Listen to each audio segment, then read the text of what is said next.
Everybody's talking about weapons. Some people are calling it the most unsettling horror of the year, while others walked out of the theater asking, wait, was that it? Really? But here's the thing. Whether you loved weapons or thought the ending fell apart, it's hard to shake the feeling that there's more going on beneath the surface. The movie is packed with strange images, haunting details, and hidden patterns. And if you look closely, all the threads lead back to one disturbing character, Aunt Gladys. She's the key to unlocking the film's hidden meaning. And that's exactly what we're going to explore today. Hi, it's Captain Spoiler here, overthinking pop culture again. We're about to dive deep into spoiler territory, so consider yourself warned. The story begins in the dead of night, when 17 children, all from the same class, suddenly bolt out of their homes and vanish without a trace. Something so strange, so traumatic, should have left permanent marks. But the way the town moves on, almost indifferent, is the first clue that the movie is less about mystery and more about the society it mirrors. The town is shaken at first, but by the time the film drops us a month later, life seems to have gone back to normal, at least on the surface. Only the parents of the missing kids and their teacher are still truly haunted, still searching, still demanding answers. The police claim they still investigate, but with little conviction. The media barely show up. And while the wider town slips into apathy, inside this small circle of grief and obsession, the tension begins to grow. Strange events pile up, the air gets heavier, and the sense of dread only deepens. It's a story that builds tension with patience, weaving dread into the everyday. And yet, when the big reveal comes, many viewers felt disappointed, like the movie had traded mystery for something obvious, even silly.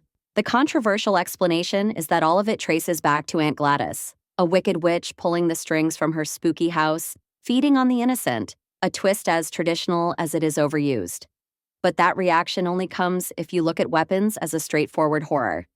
Viewed symbolically, it transforms into something far more powerful. Those kids walked out of those homes. No one pulled them out. No one forced them. What do you see that I don't? Director Zach Cregger insists that there's no hidden meaning here, that the movie is just a spooky story about grief. But that's hard to believe when you see a giant assault rifle floating over the house of one of the missing children, or when the clock strikes precisely 2:17, the same number of votes once cast in Congress for an assault weapons ban that ultimately failed. And then there's the number of missing children itself, 17, an unmistakable echo of the Parkland school shooting, where 17 lives were stolen in a tragedy that should have changed everything, yet somehow changed so little. These can't be coincidences. Weapons may deny its own allegories, but it begs to be read as a metaphor. And when you do, the world of the film looks less like a haunted town and more like a distorted mirror of the United States. The missing children feel like a haunting echo of school shootings, events so devastating, yet so common that they no longer shock the way they should. The authorities barely act. The journalists don't swarm the town. The system shrugs and moves on. What should be unthinkable has become background noise. Instead of facing the crisis, blame shifts elsewhere. The teacher, the one whose students vanished, is singled out as the community's scapegoat. Parents lash out at her, threatening her, vandalizing her car, directing their grief and rage at the nearest available target. It's less about evidence and more about finding someone to burn, a modern-day witch hunt. And it mirrors the real world, where some politicians and activists, under the banner of protecting children, create imaginary enemies out of school libraries and history lessons that clash with their worldview. The curriculum becomes the focus of outrage, while the genuine threat, children dying in classrooms, remains ignored, unresolved, and politically untouchable. The system has no real will to act. In the process, children themselves are weaponized, their well-being used as a shield in political battles, while the real dangers they face are left unaddressed. The children are left to face the darkness almost entirely on their own. Adults in the story seem more absorbed in blame games and their own grief than in actually saving the kids. Very few people are still searching for them. And Alex in particular becomes the clearest symbol of abandonment, trapped in a house where evil has literally moved in, stripped of support, and forced to grow up too soon. It's a chilling mirror of reality, where young people are left to navigate mental health crises, climate collapse, and an economy stacked against them, while the adults in charge fail to offer real solutions. The movie doesn't just show children vanishing, it shows how a society abandons its future. Meanwhile, a homeless addict wanders the edges of the story, a violent cop covers up his own brutality, and the community talks endlessly about protecting children without ever truly protecting them. One layer of dysfunction slides into another, forming a picture that feels disturbingly familiar.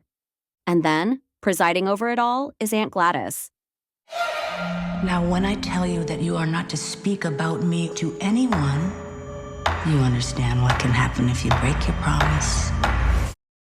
The first thing you notice is how she looks. The exaggerated makeup, the eccentric clothing, and the way her public persona is often draped in red, white, or blue. The colors of the American flag, worn by an odd, seemingly harmless old woman, distract from her true, decaying nature. But for the viewer, they become unmistakably symbolic. And that's where the thought begins to take shape. Maybe Aunt Gladys isn't just a character. Maybe she is America. Or at least she's everything that's broken in the so-called greatest country on earth. Look closer, and the pieces start to line up. She barges into people's homes without asking, acting as though she owns the place. Just as the United States has a long history of stepping into other countries and claiming authority. She thrives on manipulation, setting people against each other. She seeps into people's minds, bending them to her will through a kind of brainwashing. She pushes them into aggressive attacks against others, or deliberately smothers them in apathy, keeping them passive, obedient, and too drained to resist. The way American politics feeds on polarization, weaponizing both hostility and despair. She's also old, decaying, yet still in control, echoing the gerontocracy where political power rests in the hands of leaders far older than the people they govern.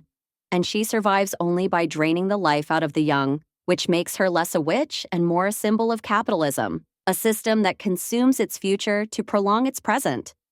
Outwardly, she tries to appear caring, almost maternal. But that's just the mask. Behind closed doors, she exploits, divides, and devours. In other words, she embodies not just the best-known symbols of the United States, but also its deepest contradictions. This is why the ending is so powerful. Aunt Gladys isn't destroyed by the parents, or the police, or any of the institutions that should have protected the children. She's torn apart by the kids themselves. The youngest generation revolts, using her own power against her, and for the first time, the cycle breaks. It's brutal, shocking, and, symbolically, hopeful, because it suggests that if change comes, it will come from the bottom, from the youth refusing to inherit a broken system.